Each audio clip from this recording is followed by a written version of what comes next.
There's hardly anything worse for company morale than leaders who practice the do as I say, not as I do philosophy.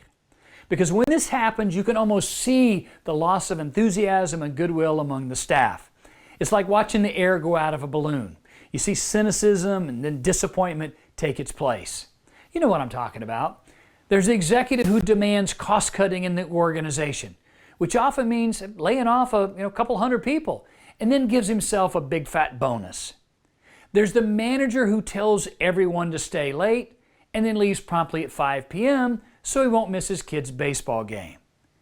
And then there's the supervisor who criticizes everyone for spending time on the internet. But guess what? Someone happens to see him ordering something online off of Amazon in the middle of the afternoon. Hi, I'm Kevin Rutherford. Welcome to RG's Talent Tips. Today I want to share some tips on how leaders can do a better job of leading by example. So let's dive right in. Good leaders push their people forward with excitement, inspiration, trust, and vision. And that's true. But none of that will happen if you don't lead by example first and foremost. Some of the best leadership advice I ever received was simple and straightforward. A leader may not always be able to predict what their followers will do or say or think. However, employees must be able to predict what their leader will do or say or think. And they will be able to do that if the leader consistently leads by example. That way, his or her followers will be able to adapt and adjust their behavior to that of the leader. It's simple, but effective. So, how can you do a better job of leading by example? Well, here's some real simple behavioral tips that you can apply right away. Show them the way. Stop and think about the inspiring people who've changed the world with their examples. Consider what Mahatma Gandhi accomplished through his actions. He spent most of his adult life living what he preached to others. He was committed to nonviolent resistance to protest injustice, and people followed in his footsteps. He led them and India to independence because his life proved, by example, that it could be done. Next, keep your word. Look at legendary businessman Jack Welch of General Electric. He wanted his team turned loose, and he promised to listen to ideas from anyone in the company, and he did. Everyone from the lowest line level workers to senior managers got his attention, if they had something to say or a new idea that might make the company better. And it just wasn't talk, and it didn't take his team long to figure that out. Welch actually listened, and people in GE soon learned that Welch always kept his word. Don't ask for more than you're willing to give. If you ask a coworker to do something, make sure that you're willing to do it yourself. Follow the same rules as everyone else.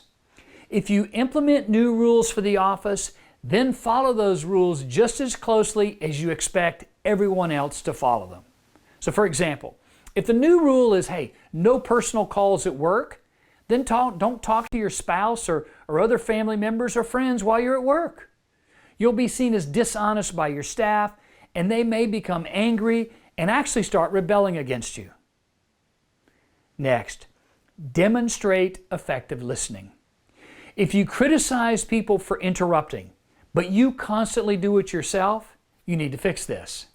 Yes, you want people to pay attention to one another, and you also want them to listen to all viewpoints. So you really need to create that norm by demonstrating your own effective listening. Listening is a powerful tool for leaders at all levels. Walk your talk. If in the spirit of goodwill you make it a rule for everyone to leave the office at 5 p.m., then you need to do it too. If you stay late to get more work done, your team's going to likely feel guilty and they'll start staying late too, which is going to destroy the whole purpose of the rule that you made. The same is true for something like a lunch break. If you want your team to take a full hour to really rest and relax, then you need to do it too. Now, I really only scratched the surface here, but I want you to do your best and dig deeper into each one of my tips, because I absolutely believe that every leader, ones with a formal title, and even the ones with informal leadership responsibilities need leadership development training. Very few people are natural born leaders. So if your company won't invest in you, then you need to invest in yourself. Remember, learn, apply, and do. If you want some advice on how to do that, check out my other video, Yes, You Are Self-Employed. Until you get that training, however, make sure that you do at least one thing. Lead by example. I hope you enjoyed this video and learned something that you can apply right away.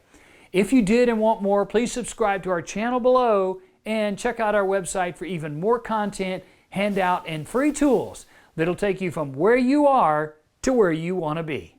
Until next time.